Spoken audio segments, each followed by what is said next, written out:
ഇന്ന് ഞാനൊരു breakfast റെസിപ്പിയുടെ video ആയിട്ടാണ് കേട്ടോ വന്നിട്ടുള്ളത്. നമുക്ക് നല്ല സോഫ്റ്റും അതേപോലെ തന്നെ നല്ല ടേസ്റ്റി ആയിട്ടുള്ള കീമ പറാത്ത എങ്ങനെ തയ്യാറാക്കുന്നതെന്ന് നോക്കാം. അതേപോലെ തന്നെ ഇവിടെ കീമയ്ക്ക് പകരം നിങ്ങൾക്ക് വേണമെങ്കിൽ ആലു വെച്ചിട്ട്, അതായത് പൊട്ടാറ്റോ വെച്ചിട്ട് നമുക്ക് ആലു പറാത്ത തയ്യാറാക്കിയെടുക്കാം. അതേപോലെ തന്നെ ഞാനിവിടെ ചിക്കൻ ഉപയോഗിച്ചിട്ടാണ് ചെയ്തിട്ടുള്ളത്. അപ്പോൾ ചിക്കൻ കീമയ്ക്ക് പകരം നമുക്ക് വേണമെങ്കിൽ മട്ടനോ അതേപോലെ തന്നെ ബീഫോ നമുക്ക് ഇഷ്ടപ്പെട്ട ഏത് മീറ്റോ ഉപയോഗിച്ചിട്ടും നമുക്ക് ചെയ്തെടുക്കാം കേട്ടോ. അപ്പോൾ നമുക്ക് എങ്ങനെ ഉണ്ടാക്കണമെന്ന് നോക്കാം. നമുക്ക് നേരെ റെസിപ്പിയിലേക്ക് കടക്കാം.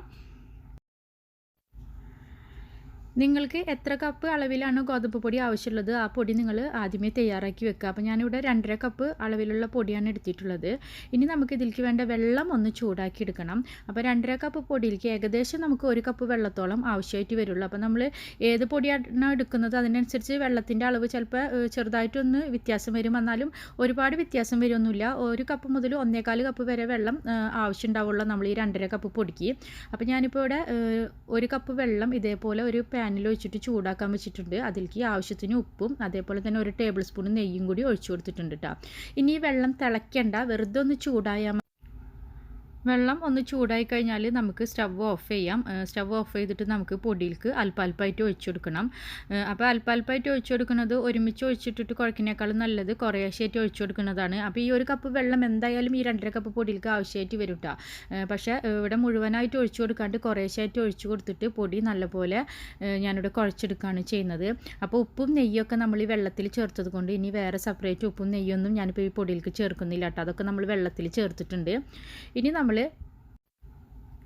കൈകൊണ്ട് പൊടി നല്ല സോഫ്റ്റ് ആവണ വരെ നല്ലപോലെ കുഴച്ചെടുക്കുകയാണ് ചെയ്യുന്നത്. അപ്പോൾ നല്ലപോലെ തന്നെ കുഴച്ചെടുക്കുക കേട്ടോ. അതേപോലെ തന്നെ വെള്ളം തിളച്ച് കഴിഞ്ഞാൽ നമുക്ക് വേണ്ട വിധത്തിൽ നല്ലപോലെ കുഴയ്ക്കാൻ പറ്റില്ല കേട്ടോ. അതുകൊണ്ടാണ് വെള്ളം തിളയ്ക്കേണ്ട, വെള്ളം ഒന്ന് ചൂടായാൽ മതി എന്ന് പറയുന്നത്. അപ്പോൾ ചൂട് വെള്ളത്തിൽ ഈ പൊടി നല്ലപോലെ കുഴച്ചെടുത്തിട്ടുണ്ട്. ഇനി നമുക്കിത് ഞാനിവിടെ 1 മണിക്കൂർ മൂടി വയ്ക്കുകയാണ് ചെയ്യുന്നത്. ഇനി 1 മണിക്കൂറിനുള്ളിലായിട്ട് നമുക്കിതിന് വേണ്ട മസാല തയ്യാറാക്കാം. അതായത് നമുക്കിത് ഫില്ല് ചെയ്തിട്ട് പരത്താനുള്ള കീമ മസാല നമ്മളിവിടെ തയ്യാറാക്കി എടുക്കാൻ കേട്ടോ. അപ്പോൾ അതിന് വേണ്ടിയിട്ട് ഒരു പാൻ സ്റ്റവിൽ വെച്ചിട്ട് അതിലേക്ക് 1 ടേബിൾ സ്പൂൺ മുതൽ 1.5 ടേബിൾ സ്പൂൺ വരെ അളവിൽ ഓയിൽ ഒഴിച്ചു കൊടുക്കുക. അതിലേക്ക് ഞാനിപ്പോൾ ഇവിടെ നല്ലപോലെ ചോപ്പ് ചെയ്ത് വെച്ചിട്ടുള്ള ഒരു സബോള ഇട്ട് കൊടുക്കുന്നുണ്ട്. പിന്നെ പച്ചമുളക് 3-4 ചെറുതായിട്ട് അരിഞ്ഞതും അതേപോലെ തന്നെ 1 പിടി മല്ലിയിലയും പിന്നെ നമുക്ക് ഇഞ്ചി വെളുത്തുള്ളി പേസ്റ്റ് 1/2 ടീസ്പൂൺ അളവിലും ഇട്ട് കൊടുക്കുക. ഇനി ഇത് നല്ലപോലെ ഒന്ന് വഴറ്റി കൊടുക്കുക. ഇത് വഴന്ന് വരുന്ന സമയത്ത് നമുക്കിതിലേക്ക് മറ്റുള്ള ഇൻഗ്രീഡിയൻസ് ഒക്കെ ചേർത്ത് കൊടുക്കുക.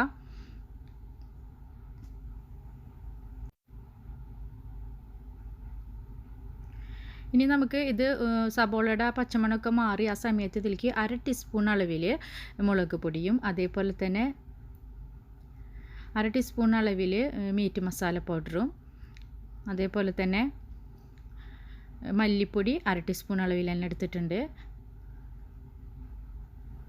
പിന്നെ മഞ്ഞൾപ്പൊടി ഒരു 1/4 ടീസ്പൂണ്, പിന്നെ ജീരകം ഒരു 1/4 ടീസ്പൂണ്, ചെറിയ ജീരകമാണ് കേട്ടോ ഞാനിവിടെ എടുത്തിട്ടുള്ളത്, ഒരു 1/4 ടീസ്പൂൺ അളവിൽ ചേർത്തിട്ട് നമുക്ക് പൊടികൾ കരിയാണ്ട് ഒന്ന് റോസ്റ്റ് ചെയ്തെടുക്കുക. അപ്പോൾ നമ്മൾ ഈ മുളക് പൊടി മല്ലിപ്പൊടി മഞ്ഞൾപ്പൊടിയൊക്കെ ഇട്ടേക്കുന്ന സമയത്ത് വേണമെങ്കിൽ ഫ്ലെയിം നമുക്ക് ഓഫാക്കിയിട്ടിട്ട് റോസ്റ്റ് ചെയ്തെടുത്താൽ മതിയിട്ട്. അല്ലെങ്കിൽ പൊടികൾ വേഗം കരിയും, കാരണം നമ്മുടെ പാനിന് തന്നെ ചൂടുണ്ട്. അപ്പോൾ പൊടികളൊന്ന് റോസ്റ്റ് ചെയ്തതിന് ശേഷം ഞാനിവിടെ ഉപ്പും മഞ്ഞളും ചേർത്ത് വേവിച്ചിട്ട് ചോപ്പറിൽ അടിച്ച് വെച്ചേക്കുന്ന ചിക്കന് ഒരു 500 ഗ്രാം ഇതിലേക്ക് ഇട്ട് കൊടുക്കുന്നുണ്ട് കേട്ടോ.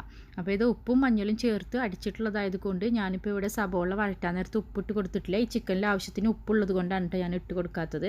അപ്പോൾ ചിക്കനിൽ ആവശ്യത്തിന് ഉപ്പില്ലെങ്കിൽ നിങ്ങൾ സബോളയിൽ കുറച്ച് ഉപ്പിട്ട് കൊടുക്കുക. അപ്പോൾ നമ്മൾ ചിക്കനും കൂടി ഇപ്പോൾ നല്ലപോലെ ചോപ്പ് ചെയ്ത് വെച്ചിരിക്കുന്ന ചിക്കനും കൂടി ഇതിൽ ചേർത്ത് കൊടുത്തതിന് ശേഷം നമ്മൾ നല്ലപോലെ മിക്സാക്കി എടുക്കുക. അപ്പോൾ ലോ ഫ്ലെയിമിലിട്ടിട്ട് മിക്സാക്കി എടുത്താൽ മതി കേട്ടോ. നല്ലപോലെ മിക്സാക്കി എടുക്കുക, കാരണം നമ്മുടെ ചിക്കനൊക്കെ വെന്തിട്ടുള്ളതാണ്. പിന്നെ ഹൈ ഫ്ലെയിമിൻ്റെ മീഡിയം ഫ്ലെയിമിൻ്റെ ഒന്നും ആവശ്യമില്ല. ഇത് നല്ലപോലെ ഒന്ന് മിക്സായി കിട്ടിയാൽ മതി. അപ്പോൾ ചെറിയ തീയിലിട്ടിട്ട് നല്ലപോലെ ഒന്ന് മിക്സാക്കി എടുക്കുക. നല്ലപോലെ മിക്സാക്കിയതിന് ശേഷം നമുക്കിത് സ്റ്റവിൽ നിന്ന് മാറ്റിയിട്ട് ഒന്ന് ചൂടാറാൻ വെക്കാം കേട്ടോ. ചൂടാറിയതിന് ശേഷമാണ് നമ്മളിത് ചപ്പാത്തിൻ്റെ ഉള്ളിൽ വെച്ചിട്ട് പരത്തിയെടുക്കുന്നത്. അപ്പോൾ നല്ലപോലെ ഒന്ന് ചൂടാറാനായിട്ട് നമുക്കിതൊന്ന് മാറ്റി വയ്ക്കാം. ഇനി നമ്മുടെ 1 മണിക്കൂറിന് ശേഷം നമ്മൾ സാധാരണ ചപ്പാത്തിയൊക്കെ പരത്തുന്ന പോലെ പലകയിൽ നമ്മുടെ ചപ്പാത്തി മാവ് ഇതേപോലെ ഓരോ ഉണ്ടിയായിട്ട് എടുത്തിട്ട് നമ്മൾ പരത്തുക. അപ്പോൾ ഇത് മുഴുവനായിട്ട് പരത്തണ്ട, ഇതേപോലെ ഒന്ന് ചെറുതായിട്ടൊന്ന് കട്ടിക്ക് പരത്തുക. ഇനി നമുക്ക് ഇതിൽ ഫില്ലിങ് വെക്കണം. അപ്പോൾ ഒരു 2 ടേബിൾ സ്പൂൺ അളവിൽ നമുക്കിതിൻ്റെ മേലെ ഫില്ലിങ് വെക്കാം. ഇതിൽ നമുക്ക് ഫില്ലിങ് വെച്ചതിന് ശേഷം നമുക്കിതൊന്ന് നല്ലപോലെ മടക്കിയെടുക്കണം. അപ്പോൾ നമ്മൾ ഇതിൻ്റെ നടുവിലായിട്ട് നമ്മൾ ഫില്ലിങ് വെക്കുക. ഫില്ലിങ് വെച്ചതിന് ശേഷം ഇപ്പം ഞാനിപ്പോൾ ഇവിടെ വീഡിയോയിൽ കാണുന്ന പോലെ നിങ്ങൾ നല്ലപോലെ ഒന്ന് മടക്കിയെടുക്കുക. ഇതേപോലെ ഞെറികളായിട്ട് നമ്മളൊന്ന് മടക്കി എടുത്താൽ മതി. അപ്പോൾ നമുക്ക് ഇതിൻ്റെ ഉള്ളിൽ വെച്ചേക്കുന്ന ഫില്ലിങ് നമ്മൾ പരത്തുന്ന സമയത്തൊന്നും ഒരിക്കലും പുറത്ത് വരില്ല കേട്ടോ. അപ്പോൾ നമ്മൾ ഇതേപോലെ ഒന്ന് ചെയ്തെടുക്കുക. നമുക്കിതുപോലെ ചെയ്തെടുത്തതിന് ശേഷം മുകളിൽ അധികം വരുന്ന മാവ് നമുക്ക് ഇതേപോലെ എടുത്തതിന് ശേഷം നമ്മളുടെ ചപ്പാത്തി മാവിലേക്ക് ഇത് ഇട്ട് കൊടുക്കാം. നമുക്കിനി അടുത്ത ചപ്പാത്തി പരത്തുമ്പോൾ അതും കൂടി ചേർത്തിട്ട് പരത്തിയെടുക്കാം. അതിനുശേഷം നമ്മൾ ഇതുപോലെ ഇതൊന്ന് തിരിച്ച് വെച്ചിട്ട് ഇതേപോലെ ഒന്ന് കൈ കൊണ്ട് പ്രസ് ചെയ്ത് കൊടുക്കുക. ഇനി നമുക്ക് ഇതിൻ്റെ മേലെ ഇതേപോലെ തന്നെ ചപ്പാത്തി റോളർ വെച്ചിട്ട് നല്ലപോലെ പരത്തി കൊടുക്കുക. കനം കുറച്ചിട്ട് നമ്മൾ പരത്തിയെടുക്കുക. അപ്പോൾ ആവശ്യത്തിന് കനം കുറച്ചിട്ട് നമ്മളിത് രണ്ട് സൈഡും തിരിച്ചു മറിച്ചിട്ടിട്ട് നമ്മൾ പരത്തിയെടുക്കുക. ഇനി നമുക്ക് ഇപ്പോൾ ഇങ്ങനെ എല്ലാ ചപ്പാത്തിയും നമ്മൾ ഇതേപോലെ ചെയ്തെടുക്കുക. അതിനുശേഷം നമുക്കിത് ഒന്നൊന്നായിട്ട് ചുട്ടെടുക്കാം കേട്ടോ. അപ്പോൾ എല്ലാവരും പരത്തിയെടുത്തതിന് ശേഷം നമുക്ക് ചുട്ടെടുക്കാൻ നിന്നാൽ മതി. അപ്പോൾ ഞാനിപ്പോൾ ഇവിടെ എല്ലാവരും പരത്തിയെടുത്തിട്ടുണ്ട്. ഇനി നമുക്ക് ചുട്ടെടുക്കണം. അപ്പോൾ അതിന് വേണ്ടിയിട്ട് ഒരു പാൻ സ്റ്റവിൽ വെച്ചു. അപ്പോൾ നമ്മുടെ പാൻ ഇപ്പോൾ നല്ല പോലെ ചൂടായിട്ടുണ്ട്. അതിൽ ഇനിയിപ്പോൾ നമ്മൾ കുറച്ച് നെയ്യ് പരട്ടി കൊടുക്കുക. അതിനുശേഷം നമ്മളിപ്പോൾ തയ്യാറാക്കി വെച്ചേക്കുന്ന പൊറാത്ത ഒന്നൊന്നായിട്ട് നമ്മൾക്കിപ്പോൾ ഇതിലേക്ക് ഇട്ട് കൊടുക്കാം. അപ്പോൾ നമ്മളിപ്പോൾ ആദ്യത്തെ തോരനും ഇട്ട് കൊടുത്തു. അതിനുശേഷം നമ്മളിപ്പോൾ ഒരു സൈഡ് റെഡിയായി എന്ന് കണ്ടാൽ നമുക്ക് മറിച്ചിട്ട് കൊടുക്കാം. നമുക്ക് വേണമെങ്കിൽ മേലെയും കുറച്ച് നെയ്യ് പരട്ടി കൊടുക്കാം കേട്ടോ. അപ്പോൾ അധികം നെയ്യ് ഇഷ്ടമില്ലാത്തവരാണെങ്കിൽ നമ്മളിപ്പോൾ മേലെ പരട്ടി കൊടുക്കേണ്ട. നമ്മൾ മറിച്ചിടുമ്പോൾ തന്നെ നമ്മളുടെ പാനിൽ നിന്നും നെയ്യ് ആവശ്യത്തിന് ആയിക്കോളും. അപ്പോൾ നമ്മൾ ഒരു സൈഡ് റെഡിയായി എന്ന് കണ്ടിട്ടുണ്ടെങ്കിൽ നമ്മൾ മറിച്ചിട്ട് കൊടുക്കുക. അപ്പോൾ അതിനനുസരിച്ച് നല്ലപോലെ പൊളച്ച് വരും. അപ്പോൾ എല്ലാവരും ട്രൈ ചെയ്യുക. അപ്പോൾ വീഡിയോ കണ്ടതിനും ഇതുവരെ സപ്പോർട്ട് ചെയ്തതിനും എല്ലാവർക്കും താങ്ക്സ്. വീണ്ടും പുതിയൊരു വീഡിയോയിലൂടെ അതേപോലെ തന്നെ പുതിയൊരു റെസിപ്പിയിലൂടെ കാണാം.